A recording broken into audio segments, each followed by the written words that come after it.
मुखिया जी कर मार के गाड़ मुंह फाड़ दी का। अबे साले माफ कर दी मुखिया जी, गलती हो गई मुखिया जी, अब ऐसा काम कबो ना करा मुखिया जी, हमरा से गलती हो गई। का रे साला तोर इतना हिम्मत कहाँ से भइल रे जौन मुखिया के बेटी के छेड़े के हिम्मत कैले हो। मुखिया जी माफ कर दी। पापा पापा हमरा के बचा लो पापा, मुखिया जी हमरा के बहुत मार मरवाए थे ना। एकर कहाँ इतना औकात बारे जे हमरा से आंख में आंख मिला के बात कर सके। मुखिया जी हमार उतना औकात नहीं खे, लेकिन हमार घर में 4 गो वोट बा।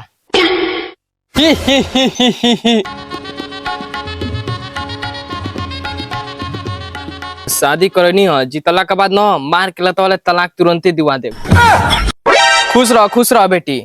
आ कनी हो ओकरा संगे एको रात सट के मत सुती हो, जीतब ते तलाक कराई।